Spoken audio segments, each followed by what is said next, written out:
Hello everyone, welcome to my new video. Previous video में हमने discuss किया था introduction of jurisprudence. Now let us discuss today definition of jurisprudence by different scholars.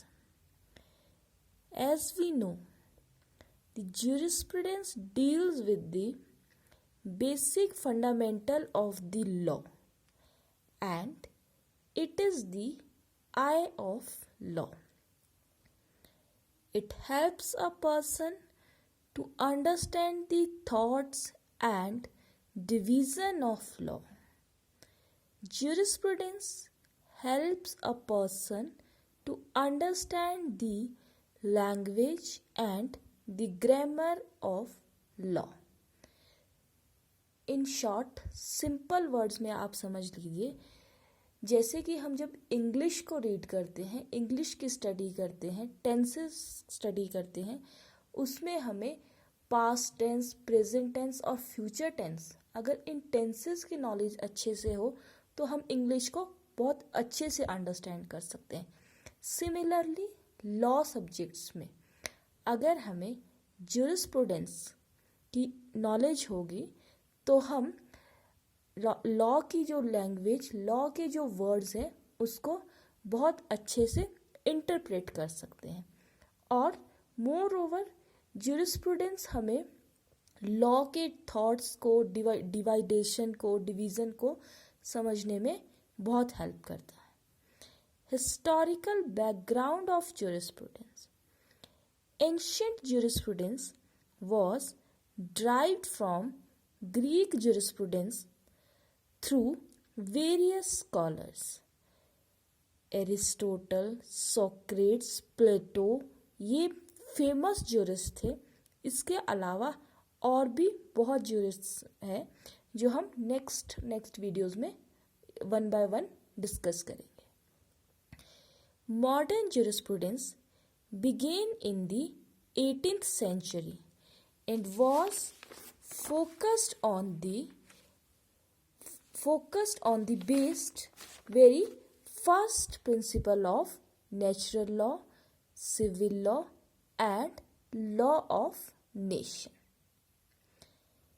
Definitions में first of all Professor Jolridge, according to this professor, jurisprudence is a general theoretical discussion about law and principle as opposed to the study of actual rules of law. In professors ने जब jurisprudence को define किया तो simply कहा कि jurisprudence एक theoretical discussions है जो वेरियस लॉज एंड प्रिंसिपल्स पे बेस्ड है। और इन्होंने लॉ को सिंपली कहा कि ये एक डिस्कशन और जनरल एस्पेक्ट्स है, not based on a practical aspects, theoretical aspects कहा गया। देन अनदर ज्यूरिस्ट थे Julius Stone. According to Julius Stone, jurisprudence is the lawyer's examination of precepts, ideas and techniques of the law in the light derived from present knowledge in disciplines other than law.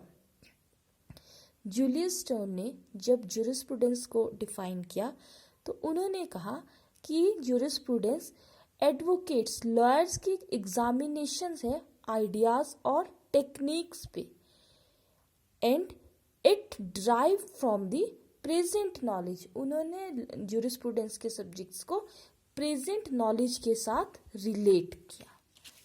After that another jurist mister Grey. According to Grey, jurisprudence is the science of law. इन्होंने बिल्कुल अलग statement दिया और कहा कि jurisprudence science of law है।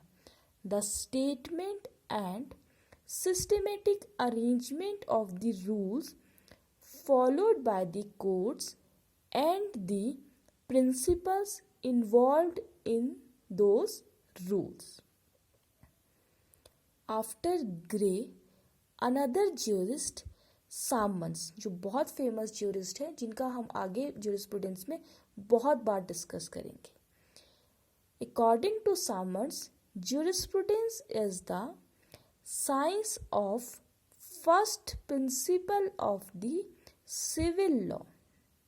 He points out that jurisprudence deals with a particular species by court in the administration of justice.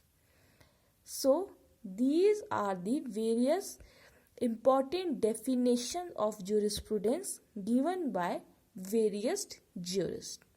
So thank you so much. In our next video, we will discuss about schools of law.